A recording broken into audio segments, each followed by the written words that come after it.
بسم اللہ الرحمن الرحیم۔ تیسری روٹی۔ حضرت عیسیٰ علیہ السلام اپنے ایک شاگرد کو ساتھ لے کر کسی سفر پر نکلے۔ راستے میں ایک جگہ رکے اور شاگرد سے پوچھا کہ تمہاری جیب میں کچھ ہے؟ شاگرد نے کہا میرے پاس 2 درہم ہیں۔ حضرت عیسیٰ نے اپنی جیب سے 1 درہم نکال کر اسے دیا اور فرمایا یہ 3 درہم ہو جائیں گے، قریب ہی آبادی ہے، تم وہاں سے 3 درہم کی روٹیاں لے آؤ۔ وہ گیا اور 3 روٹیاں لی۔ راستے میں آتے ہوئے سوچنے لگا، حضرت عیسیٰ نے تو 1 درہم دیا تھا اور 2 درہم میرے تھے، جبکہ روٹیاں 3 ہیں۔ ان میں سے آدھی روٹیاں حضرت عیسیٰ کھائیں گے اور آدھی روٹیاں مجھے ملیں گی، لہذا بہتر ہے کہ میں 1 روٹی پہلے ہی کھا لوں۔ چنانچہ اس نے راستے میں 1 روٹی کھا لی اور 2 روٹیاں لے کر حضرت عیسیٰ کے پاس پہنچا۔ آپ نے 1 روٹی کھا لی اور اس سے پوچھا 3 درہم کی کتنی روٹیاں ملی تھی؟ اس نے کہا 2 روٹیاں ملی تھیں، 1 آپ نے کھائی اور 1 میں نے کھائی۔ حضرت عیسیٰ وہاں سے روانہ ہوئے۔ راستے میں ایک دریا آیا۔ شاگرد نے حیران ہو کر پوچھا اے اللہ کے نبی، ہم دریا کیسے عبور کریں گے جبکہ یہاں تو کوئی کشتی نظر نہیں آتی؟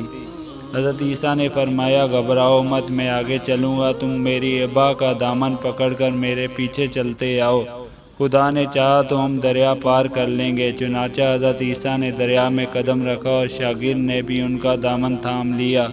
خدا کے اذن سے آپ نے دریا کو اس طرح پار کر لیا آپ کے پاؤں بھی گیلے نہ ہوئے۔ شاگرد نے یہ دیکھ کر کہا میری ہزاروں جانیں آپ پر قربان، آپ جیسا صاحب اعجاز نبی تو پہلے مابعوث ہی نہیں ہوا۔ آپ نے فرمایا یہ معجزہ دیکھ کر تمہارے ایمان میں کچھ اضافہ ہوا؟ اس نے کہا جی ہاں، میرا دل نور سے بھر گیا۔ پھر آپ نے فرمایا اگر تمہارا دل نورانی ہو چکا ہے تو بتاؤ روٹیاں کتنی تھیں؟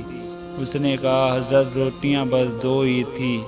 پھر آپ وہاں سے چلے۔ راستے میں ہرنوں کا ایک گول گزر رہا تھا۔ آپ نے ایک ہرن کو اشارہ کیا، وہ آپ کے پاس چلا آیا۔ آپ نے ذبح کر کے اس کا گوشت کھایا اور شاگرد کو بھی کھلایا۔ جب دونوں گوشت کھا چکے تو حضرت عیسیٰ نے اس کی کھال پر ٹھوکر مار کر کہا اللہ کے حکم سے زندہ ہو جا۔ ہرن زندہ ہو گیا اور چوکڑیاں بھرتا ہوا دوسرے ہرنوں سے جا ملا۔ شاگرد یہ معجزہ دیکھ کر حیران ہو گیا اور کہنے لگا اللہ کا شکر ہے جس نے مجھے آپ جیسا نبی اور معلم عنایت فرمایا۔ حضرت عیسیٰ نے فرمایا یہ معجزہ دیکھ کر تمہارے ایمان میں کچھ اضافہ ہوا؟ شاگرد نے کہا اے اللہ کے نبی، میرا ایمان پہلے سے دگنا ہو چکا ہے۔ آپ نے فرمایا پھر بتاؤ کہ روٹیاں کتنی تھیں؟ شاگرد نے کہا حضرت روٹیاں 2 ہی تھیں۔ دونوں راستے چلتے گئے کہ کیا دیکھتے ہیں کہ ایک پہاڑی کے دامن میں سونے کی 3 اینٹیں پڑی ہیں۔ آپ نے فرمایا 1 اینٹ میری ہے اور 1 اینٹ تمہاری ہے اور تیسری اینٹ اس شخص کی ہے جس نے تیسری روٹی کھائی ہے۔ یہ سن کر شاگرد شرمندگی سے بولا حضرت تیسری روٹی میں نے ہی کھائی تھی۔ حضرت عیسیٰ نے اس لالچی شاگرد کو چھوڑ دیا اور فرمایا 3 اینٹیں تم لے جاؤ۔ یہ کہہ کر حضرت عیسیٰ وہاں سے روانہ ہو گئے اور لالچی شاگرد اینٹوں کے قریب بیٹھ کر سوچنے لگا کہ انہیں کیسے گھر لے جائے۔ اسی دوران 3 ڈاکو وہاں سے گزرے۔ انہوں نے دیکھا ایک شخص کے پاس سونے کی 3 اینٹیں ہیں۔ انہوں نے اسے قتل کر دیا اور آپس میں کہنے لگے اینٹیں 3 ہیں اور ہم بھی 3 ہیں، لہذا ہر شخص کے حصے میں 1 اینٹ آتی ہے۔ اتفاق سے وہ بھوکے تھے۔